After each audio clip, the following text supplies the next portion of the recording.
Hey Trails Collective, Ian here for the weekly rundown for August 26, 2020. For me this past week, I had the honor of going up to support a friend, Sarah Keyes, as she went after the Adirondack 46 FKT. I tell you, it was a pretty awesome experience. It was definitely an honor to be able to join such a fantastic and talented crew and to be in such an amazing part of the world.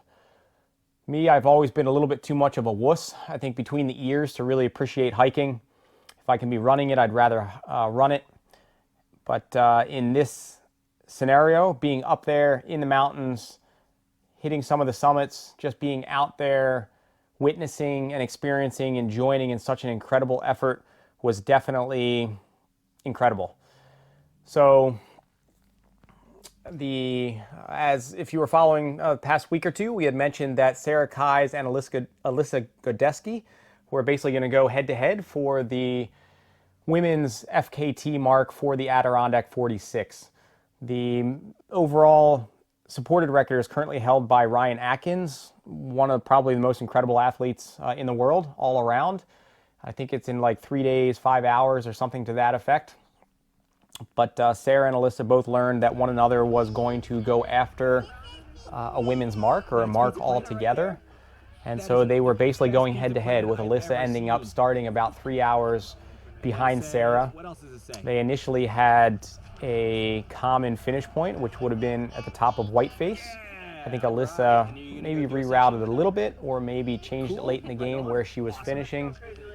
But it was absolutely just incredible. For all of you who are mountain runners, you know that mountain miles are very different, and particularly East Coast mountain miles and even Northeast mountain miles, very different than other terrain. That you have to earn every one of them. And the Adirondacks in that mix, while some of the trails are well traveled but still pretty technical, some are still requiring some bushwhacking, and to make the connections to go after an attempt, even more bushwhacking. And to see the thickness of the forest is just pretty wild. So I was able to be out there pacing and muling for about a 24-hour period, left around 5 p.m. and finished back at the Adirondack Lodge around 5:30 the next day. And most of it fast hiking. Sarah, when I picked her up, was probably somewhere around 90 miles in and maybe like 20 peaks in or something like that. And just totally mind-boggling as an effort. When I started with her 5 a.m. on Wednesday morning, we had just slept a few hours just next to the trail, just sleeping pads and a sleeping bag right next to the trail. I joined her for the next 12 hours, basically. Went over 6 peaks and ended up running out on my own from Marcy after I transitioned with the next pacer. And while I'm not that fit, and I'm kind of old and beat up, I was pretty hammered just after that day. And so to think of those two out there and the few that have gone before them, the 150, 160 miles out there, the 46 peaks, that amount of elevation, the sheer rawness of that terrain it's literally just incredible. So I can't say enough about the toughness of both of those individuals and their core crews, and it was really just inspiring. So congrats both to you, Sarah, which I've already mentioned, and also Alyssa. I know Ellie was live with an interview today with a follow-up with Alyssa, and so hopefully we'll have that posted in pretty short order. But I urge you all to tune in just because it was really an incredible effort. Out there, I also was able to try out some product that I've had for a little bit and also that's still coming. And so I'll just mention, just because it's good to test it really out in the mountains and see what things do. The Wild Cross from Salomon. I think I mentioned last week, but I've had it now for, I think I put maybe like 75 miles into it over the past maybe 2 weeks, something like that. And I've not traditionally been a huge fan of Salomon, but I've really loved this shoe so far. This is an update and a design that I've been wanting Salomon to basically be or create. So for a long time, Salomon lover and fan. Maybe some of the tweaks they won't necessarily like because they're a bit different, but I've absolutely loved it. A little bit wider in the midfoot gauge, A little bit boxier in the toe, so I'm not getting clipped as much over here. Still actually a bit softer underground than some of their other prior models, but also still feels really grounded with great ground contact. So check this out. I'll have a review, more in-depth review coming pretty soon. But in the time up in the mountains, it performed really well. It dried fairly quickly. The traction was solid. Cushioning was good, well protected, still really flexible. Great. So, Salomon Wildcross. Another Salomon product. I've traditionally, or so far, I've not made the cross to soft flasks. When the first few designs came out, I just didn't love it. I didn't think they worked that great, and so I just stuck with hard flasks and prefer 10 ounces. But this past week, I was more intentional about using the soft flask, and specifically for the filter, the XA filter that's in this one. And when we're out there in the mountains for extended periods and not carrying the hydration, some of the water up high, you can just drink outright and kind of run a little bit of a risk, but it's pretty clean. But this, having the filter and having an integrated, being able to just loop it right down into the water and drink directly from it was great. One of the team members out there had I think it was an Ultimate Direction bottle with more of a direct flow cap to it where you could squeeze and basically shoot the water out and through. I thought that was wicked functional, but I don't know what that combination was. I'm still trying to find out. Ultimate Direction hasn't used a filter in their bottles, but I'm pretty sure it was UD, so I'm going to try to find that out because I'd be pretty excited about that bottle as well. Something else that we used for pacing and muling duties out there was basically a fast pack 24-25 liters from Raidlight. Raidlight, if that's a company you haven't found your way to, check them out. They were trying to penetrate into the US market the past couple of years, but ended up pulling out of the US market. They're, I think, based out of France with a parent company of Rossignol, I believe, just when COVID was starting. I was able to place an opening order and scoop up some of their gear right before they pulled out of the US market. So we do have some of it in the Trails Collective, which we're loading into the e-commerce site.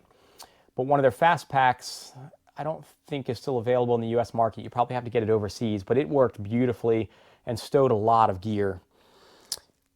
One of the packs that I tried out there for the first time is a Nathan Trail 12 liter. This is one that I don't believe is available in their line until 2021 or next year. 12 liter pack, has great storage, 3 different compartments, has a bladder, and comes with it, I believe might come with an insulated bladder on the inside. Good storage, good pockets on the front, roll over top. What I did find though was really loading it up for the 24 hours out.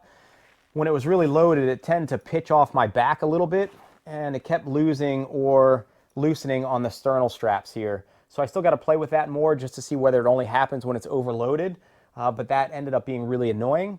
Otherwise, it was a pretty functional pack. I do like to test things right out of the box or the bag sometimes. I don't know, I'm kind of entertained by it. But I did start with one of their insulated bladders without rinsing it and cycling water through first. Guess that would be kind of a rookie mistake, but did it anyway. And I pretty quickly got the really harsh plastic taste, which just made me kind of nauseous. So I ended up dumping that bladder out, didn't use it. Worked well for the insulation capacity, but until it's really cleaned out, I can't deal with that plastic taste. And I stuck with the filtered soft flasks. But check it out, 12 liter coming, and I'll put some more time into it. Has pole holders as well, or pole loops, but pretty slick. What else? Which I've done a review of early on, is the Ultimate Direction Hydro Shorts. I think I was wearing these for 24 hours straight, I suppose, and still can't say enough about these shorts. They make the Hydro Skin, which this one is, and the Hydro Short, which is not a fitted short. Has 2 integrated pockets on the back for 10-ounce flasks, a center envelope pocket there with Velcro closure, and then 2 quad or side of your leg drop-in pockets on either side. Works really well. Can't say enough about this short for integrated hydration and storage. I think we still have a few pair left in store, and we'll try to keep them in, but check it out. It's a great short. And then on my feet, I was thinking of trying Drymax socks. I know Drymax has quite the brand presence with trail and ultra. I think they've been one of iRunFar's maybe big sponsors, I think, for a while. In the times that I've tried them, I've just not been sold on them. I got a pair from the rep just ahead of the Adirondack trip that I wanted to try, but what I've historically found was that I put them on, I just think they just have a really unremarkable fit to them. They just don't have enough compression, and the fabric feels just really loosey-goosey. And so I ended up running them when I got back for a run this past weekend, in and out of water, and I'm still just not sold on the brand. So maybe I have to try some other models. But what I did end up sticking with is the Zensa grit socks that are here. This has been, I think, my favorite sock over the past couple of years for multiple reasons. One, it has really nice panel fit designs. It has a boxier toe, which for me works well rather than really compressing it. Has some grippers underneath the foot. Has wool integrated. I think it's like 40 some percent wool. Actually 22% merino wool in here. But dries really well. But just the durability. This is, I think, one of the only socks that I found that after a mountain race or spending a pretty hard effort in the mountain, that I don't just blow through the toes and poke a hole right in there. So if you haven't found your way to the Zensa Grit socks, this is what I chose and stuck with, and still can't say enough about this sock. So that was all stuff that I was experimenting with further in that 24 hours out in the Adirondacks. So we'll plug a bit more, look for the interview with Alyssa, and again, totally incredible effort by those individuals and crews. Let's see, this past week also, scrolling through some of the Facebook or media, Mass Ultra linked a story to Lori Michener. They did an interview with her earlier in the year as she raised funds for a COVID-related project. At the moment, she's part of a relay that's covering 900 miles, running from somewhere, maybe Boston to New York City. No, I don't know if that's the right distance. Might be Boston to New York City or something like that, to benefit individuals or first responders, rather, with post-traumatic stress disorder. So a nice article which we'll link here with Lori and to a good cause. Let's see. Also last week on the Virginia Happy Trails Facebook post, or Facebook site rather, let's see, two things. One, I'm going to link, they have a mid-September trail work outing that they're hoping to get people to sign up for. I'm going to plug the link. Probably most of us as trail runners, for sure me, need to give back. We probably, I shouldn't say probably, take more than we give back in terms of trail work. So this is just one, Virginia Happy Trails. If you're in that area, sign up for one of their workday or projects. Something else that was posted was somebody linked a product for, it was basically Pickle Juice ice pops. I'm personally not a fan of pickles, even though my family can eat them like they're, we eat a lot of pickles in the house. But in any case, I started putting them out on the courses of my ultras and 100 milers, I don't know, 10 or so years ago, just for the electrolyte benefits of the juice that's in there. But somebody linked these ice pops, which I hadn't seen before. So I reached out to the company, wondering if I could get some, potentially carry them in the store just out of curiosity. Sounds like they only open it to much larger distribution models. And they had mentioned if anybody knows a distributor for such products, to let them know. But in any case, I was hoping they'd do some sort of plug or kind of voice from the collective. And what they ended up doing was a short YouTube advertisement clip. So we'll take that. It's kind of a cool product. So I'm just going to plug it here. Short one. Check it out. Pickle Ice. Pickle flavored freeze pops.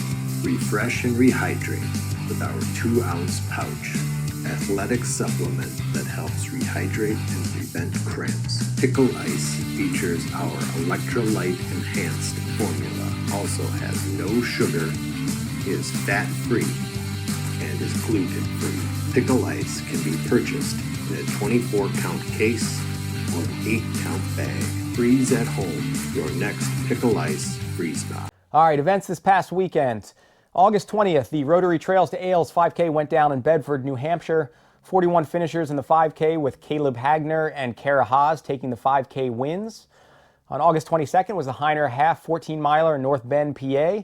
No results yet listed, but they had 195 entrants going in. The New River Gorges Trail Run half marathon and 10K at the Ace Adventure Center, which we had plugged a couple times prior. Of 67 entrants, the half marathon win went to John Mihalik in 1:21 and Ashley Wilson in 1:50. Of 86 finishers in the 10K, the win went to Christopher Vinciguerra and 50:49 and Emily Maddow in 53:07. Hell Half No Hurry 10K, 30K, 50K, 50 mile in Cayuga Grove Settlers Cabin Park outside of Pittsburgh. Limited results and virtual only so far posted, but those events went down this past week. On the FKT front, some pretty incredible feats or efforts this past week. And again, a shout out, as I'll try to give each week, to the crew at the fastestknowntimes.com. But in any case, I'll always plug the logo back here and just know that's where I'm pulling the information from. In Connecticut, Scott Livingston, 11 hours, 19 minutes for the baseline men's unsupported mark on the 50-mile Shenipsit Trail. Delaware, Maryland, and PA, one that was just linked literally a couple minutes before I was filming here, is Eduardo Pantoja. He just set an unsupported mark of somewhere north of 70 hours. It's not plugged on Fastest Known Times yet, or may not be, so I don't have the details, for the 199-mile-long Mason Dixon Trail. Pretty wild, 199-mile unsupported effort. Dude, in this picture, I'll plug it here. The feet, the pot-marked, mushy, beat down, been on your feet for 70-plus hours feet. It's pretty awesome. No doubt a pretty incredible effort. And just going that long and unsupported, we had also passed, or actually I didn't pass him, but part of Sarah's crew out there connected with another individual, Ian, who's out right now going for the unsupported mark on the Adirondack 46. I think his strategy is he's got a pretty loaded pack out there where he's hiking into central locations and then just grabbing a vest and doing day circuits from there to hit the multiple peaks. I think they mentioned maybe his target was in the 4-day range, which just seems insane, again, for the magnitude of that Adirondack 46 mark. So I'll keep my eyes posted for that. I think he's tried once or twice historically, but mind-boggling. In Massachusetts, Justin Kowski for his 18th FKT of the year, 3 hours, 30 minutes on the Cape Cod National Seashore Traverse, and doubling back for his 19th FKT of the year or we'll call it in the year of 2020 or PC or post-COVID. I'm going to start trying to use, I think, PC regarding 2020. 1 hour, 40 minutes on the 12-mile deadpan flat but scenic-looking Nauset Beach to Chatham Harbor Loop. He shaved 16 minutes off of Stephen Kerr's time from just last week. Ian Ridgway also is getting at it really regularly this year. 6 hours, 25 minutes for the Tour du Greylock, setting an unsupported mark on this 28.4-mile loop, which carries 7,500 feet of gain. Route established by Jay Durand only a couple weeks back. In Maine, Neil Clausen, 4 hours, 7 minutes for the 16.5-mile Bigelow Range Traverse. This one gains a little over 6,800 feet.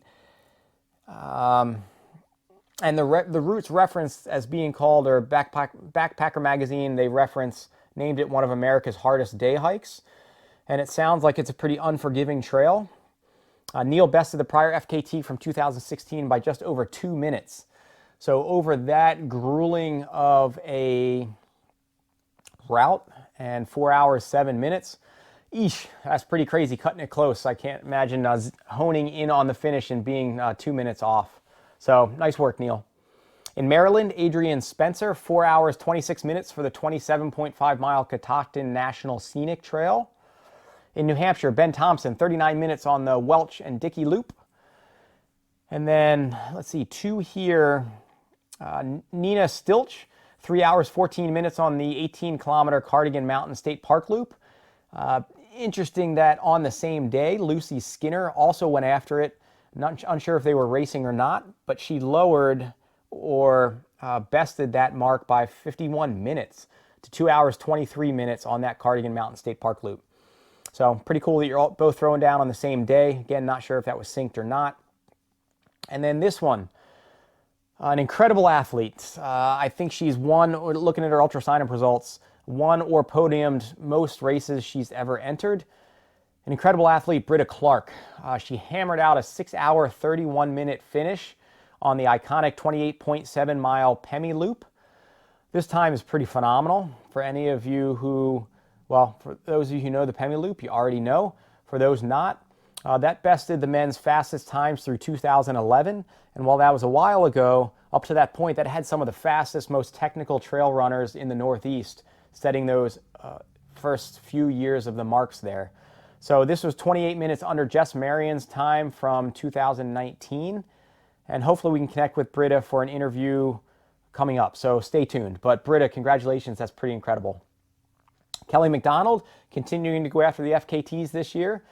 She set 2 this past week, or I think back-to-back days. 2 hours, 24 minutes on Anthony's Nose, which I forgot to look up the details on that one, but that may have been one she sent earlier. But it's definitely, that's one that's been set earlier this year. It may have been Kelly as well. And then a day later, sent the Storm King round in 4 hours, 23 minutes for a baseline women's unsupported mark. And that's a route that gains over 4,500 feet over 12 miles. For those of you who don't know Storm King Mountain in the Hudson Valley, it's a really impressive mountain or mount. So nice work, Kelly, getting after that one. And then one from a good friend here locally, Dan Timmerman. Dan's a pretty incredible athlete on his own. He was a prior pro cyclocross rider, just a pretty incredible athlete. Built and lived off-grid in a small cabin here outside of Ithaca. He's poached a couple trail and ultras recently, a couple of my races. Won a couple years ago for Cayuga Trails, which was the U.S. National 50-mile championship. Had a pretty solid front pack. And through the opening miles, maybe 10 or 12 miles, Dan was just cruising along behind the pack. It seemed fairly effortless, only to pull his calf sometime later in the event. And so if he could stay, I think, healthy and uninjured, it would be really cool to see what he could do in some of the larger mixes. But kind of an off-grid personality. But what is even cooler, and we'll try to get an interview with Dan here coming up, is he started his own company where he just sews and creates products under his label Timmermade, creates some of the lightest gear out there. Really incredible stuff. And it's just him creating the templates, sewing them to specs for individuals, and some pretty phenomenal athletes have used some of his gear so far. So check it out. It's Timmermade, and we'll try to do something longer with him. But he set shaved 15 minutes off of the Interlochen Trail, which runs through the Finger Lakes National Forest in out and back fashion. So nice work, Dan. And a time of 2:48. In PA, Stephen Mick, 9 hours, 35 minutes for the roughly 50-kilometer Girard hiking trail, which covers trails used by the Oil Creek Ultras. Desiree Dickerson, 5 hours, 24 minutes for the 50-kilometer Ghost Town Trail. This one was intriguing. This one runs, basically it's a route in between Johnstown and Indiana, PA region. It sounded intriguing to me because I'm pretty intrigued by ruins porn. Historically when I lived in the West, I'd take some pretty long drives just to go explore some old Western ghost towns. I just think it's pretty wild to envision what those towns would have been some time ago. Some hard scrabble living, and just, I don't know, cool to think about the history of it. So in this case, the route passes through several old coal mining towns that have long been abandoned. So it sounds pretty cool to check out at some point. So let's see, events coming up. I'm not sure what's shaking in the podcast world this week coming up. I still haven't gotten or flipped the model to give you advance of what's coming up. I think part of because the podcasters don't necessarily know what's coming up in terms of some last maybe minute guess or what the focus of the conversations will be. So I'll still try to figure out how to make this model work. But events coming up. Let's see, August 29th, the Baker Trail Ultra Challenge in Brookville, PA. Registration closed August 16th. We have mentioned this one a couple times, so hopefully you caught it in the earlier mentions. If you wanted to sign up, there's 41 solo entrants and 2 teams. One that went virtual this year is the Race to the Top of Vermont in Stowe. 4.3 miles just up. And they use it as the biggest benefit to benefit the Catamount Trail Association and support backcountry skiing in Vermont. So in their virtual fashion, you can run up as much vertical as you can between August 29th and August 30th. and to rack up entries for prizes. So check it out in the race atop of Vermont. August 30th, the Burke Lake 5K and 10K in Burke Lake Park, Virginia. One to benefit the Arc of Northern Virginia. I believe that's a Bishop's event race as well. Or I shouldn't say as well, but we've profiled Bishop's events in the past. They're one who has managed to go through this whole COVID period. I think their website says maybe masks encouraged, but not required. So I'm not really sure how COVID considered the events are, but that's one that's running. September 3rd, virtual 5K trail run for Thorncroft in Malvern, PA. It's a 5-mile event. You can sign up at Run Sign Up. September 5th, last man standing in New Gloucester, if I'm pronouncing that right, Maine. It's a 4.2-mile loop and last man standing format. They expect it to fill pretty soon, given a 100% or 100-person rather COVID cap in Maine. So we'll plug it. It's Back 40 Events is the entity that puts it on, and we'll plug the link in the show notes. But if you're in that area and want to do last man standing or woman or person standing, I think at some point we're going to have to change that last man standing title. It somewhat annoys me every time I read it. Last person standing event, but check it out. Dandelion Trail Run in Mifflinburg, PA, a 5 and 10 mile run in memory of the late Reverend Glenn Heasley, whose favorite flower was the dandelion. So check it out. Black Bear Half Marathon in Waterville Valley, New Hampshire. 1 mile, 5 mile, 13.1 mile options. It's open to 100 participants in each of the events, and they have a virtual option as well. Waterville Valley, New Hampshire, really just beautiful part of the world. Good excuse to get up there, so if you need an excuse for a trip, check it out, the Black Bear Half Marathon and Trail Runs. One in my relative neck of the woods in northern PA, a Salt Springs Field Forest and Falls Trail event in Montrose, PA. It's a 5 mile and 10 mile. Really beautiful park. I think it used to be a state park that's still state but doesn't receive state funding. So this is a fundraiser to help them just keep that park going and the trails associated. But really pretty trails. I think some waterfalls in passing. So check it out. And then the weekend after, just looking ahead, a couple weeks from now, September 12th. It's a pretty solid day on the trail calendar. There's a lot of really cool races happening that weekend and that day. So some fun and inspiring options. Let's see. Two of my events for Red Newt Racing. One is the Water Gap Trail Runs, a 25K and 50K in the Delaware Water Gap National Recreation Area. My hope for these was to create a later season non-technical route. So these are really flat. It uses what feels like a rail trail along the Delaware River. It wasn't a rail trail, but that's what it feels like in terms of grade. This year, friend Vinny Capadora and his wife Nicole, who have an entity called Happily Running. Hopefully we'll be putting this one on, as I'll have another one to put on the same day, which is the Breakneck Point Trail Runs in Beacon, New York. Breakneck, for those of you who aren't familiar, is a really burly event. We've altered the course a bit each of the years.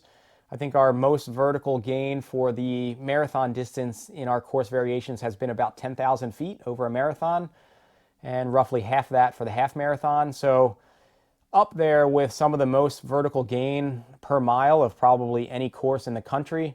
Some really technical points to it. The Breakneck Point signature climb is more like climbing, hand over hand or hand over foot than anything, but really cool, burly courses. We'll tweak it a bit this year again, particularly to try to minimize some of the out and back.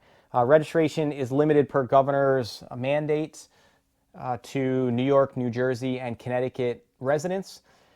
Reduce the field size a bit this year, so I think we've got maybe 20 entrants still left to go before I close out the half marathon, and I think just like 15 in the marathon. So if you want a cool event in New York, you're from the tri-state area, September 12th, get on at Breakneck Point Trail Runs. We'll close it out here probably pretty soon.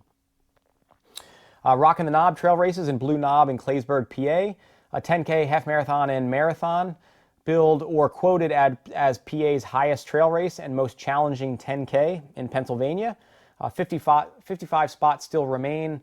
So if you have Rockin' the Knob on your trail radar, check it out. It's going to close out probably pretty soon. The Sasquatch Preservation Trail Run in Seven Valleys, PA. 5 and 10 mile options. I think it's mile versus K. They quote, named as Runner's World's top American trail races, or one of them. And I sleuthed that a little bit because I was kind of curious about that, to qualify that. It was from 2012, and their distinction was the award as the best Sasquatch run category. So I got to qualify that one there. But probably it sounds like a pretty course. Nothing too crazy, nothing too technical. But check it out, run sign up to still register. The Pine Creek Challenge in Wellsboro, PA, a marathon 50 mile, 100 mile. This is also one with distinction. It goes through the Grand Canyon of PA and along the Pine Creek. Really scenic, deep gorge there that it runs. It's an out and back trail, rail trail format. It's great for beginners or anyone looking to really spend some time in the pain cave going after a fast time just because it's so flat. But that is still running. Registration closes August 30th. So if you're still interested in the Pine Creek Challenge, check it out here in short order. The Boulder Field 100 in Jim Thorpe, PA. Pretty burly looking course in terms of photo, but maybe not quite as technical as some of the others in PA, which also traverse or ascend some of the boulder fields. Let's see, I think it's closed out, I believe, on all distances. So can't still register, but that's coming up. The Mahoosic Ridge to the River Challenge in Bethel, Maine. 10 mile, 13.1 mile, 26.2 mile. This is one that was on my radar if I didn't have to push back a breakneck point. Offers a 10K half and marathon. The half marathon offers over 3,700 feet of vert, and the marathon 7,400 feet of gain, and covers nearly the entire ridgeline of Sunday River. So it sounds like a really beautiful event. So if you want a good excuse to head up to Maine, second week of September, registration is still open at ridge2river.me. Odyssey Trail Running Rampage in, I won't pronounce it right, Duthat State Park, Virginia. 6 mile, 13.1 mile, marathon 40 mile. Quote is, racers will run along creeks with waterfalls and through rhododendron-covered tunnels engulfing the trails. That sounds pretty awesome or beautiful. It's a loop that has a total elevation of 2,700 feet over 1,300 miles, the majority of which will be gained in the first 4 miles. It looks like Reg is either capped or closed out, so keep it on your radar for 2021. That's the Odyssey Trail Running Rampage. Let's see, there's the VHTRC Women's Half Marathon Trail Run in Fairfax, Virginia. There's the Tunxus Trail Ultramarathon in Burlington, Connecticut. That's one still on, but tweaked to put on by the Burlington Land Trust as their fundraiser. Significant COVID modifications. It looks like a fairly safe event, but check it out, Tunxus Trail Ultramarathon in Burlington, Connecticut. The Breaks Ultramarathon 45-mile trail run in Breaks, Virginia. This is another burly one, 12,000 feet of gain over 45 miles, and a course that sounds beautiful. I'll also just read you here. The Grand Canyon of the South is the deepest canyon east of the Mississippi River and reaches craggy depths of over 1,600 feet.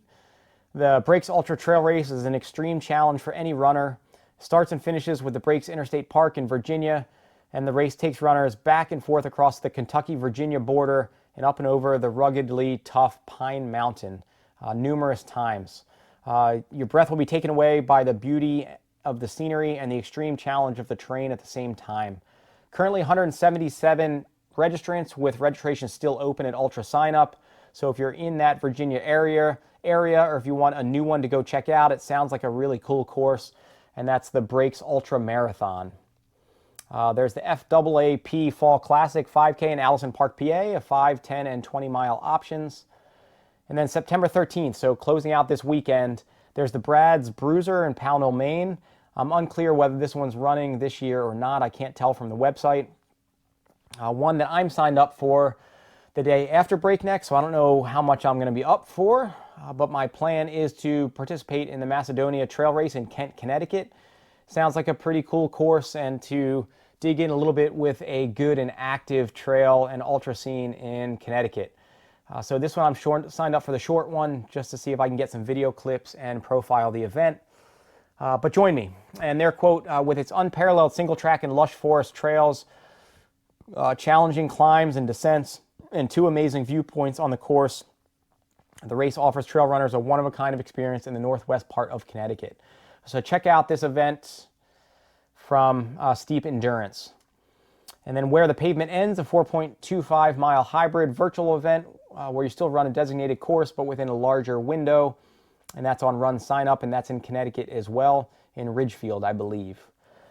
So that's kind of what's shaken in the rundown in terms of gear, what's been on my radar, what I've been up to, what's coming in terms of events. And I am going to close you out this week from a voice from the collective. In this case, it's from an entity called Athletic Brewing. Athletic Brewing is relatively, I think, newer on the scene, created by some athletes who just wanted a little bit healthier option, but still a respectable and quality beer-like offering. So it's a non-alcoholic beer. Supposedly it tastes good. I don't drink it all. I never really have, so I think it would all taste disgusting for me. But for beer drinkers, supposedly it's really good.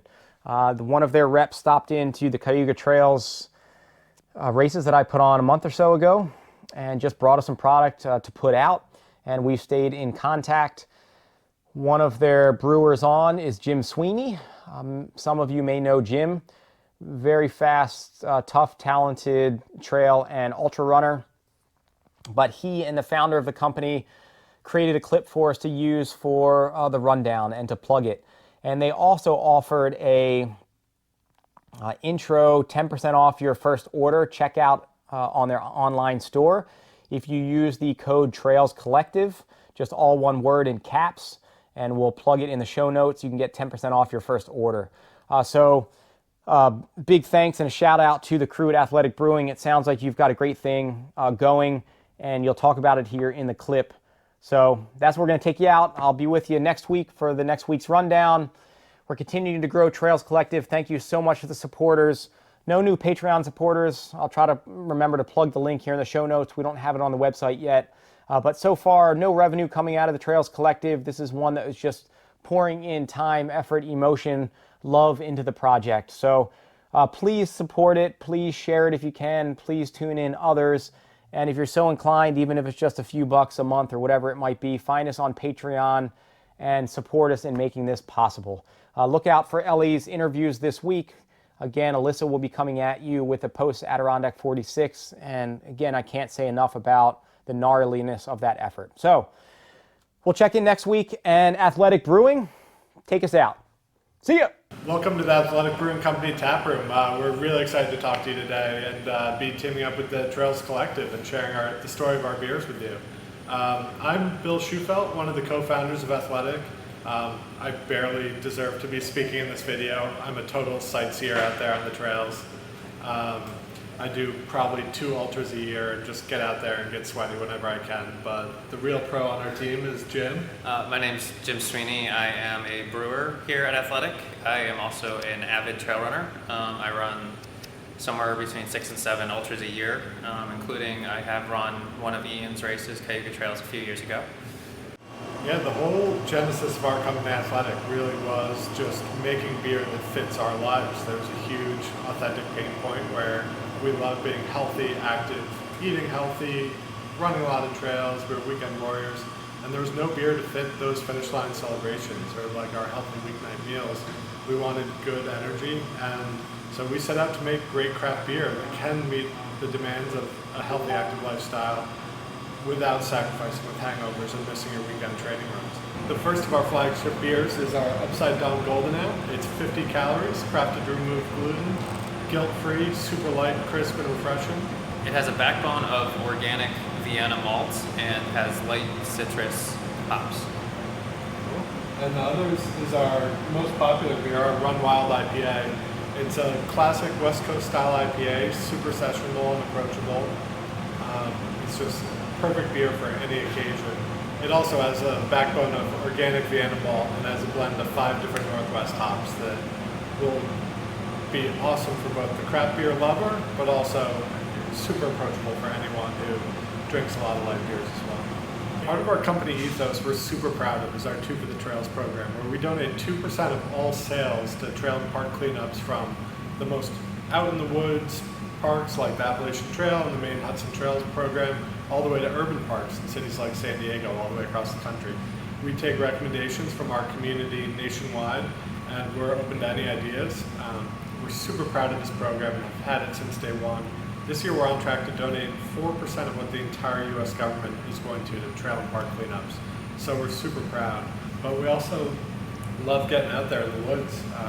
We also volunteer once a month. We find a trail. Yeah, we get out there once a month and do a team trail and park cleanup day. Our next one's at the Bay Circuit Trail in Massachusetts, August 10th. And so we're excited to clean up that AMC associated trail. But looking forward to helping out in your backyards whenever we can, and looking forward to seeing you next, celebrating with beers at the finish lines.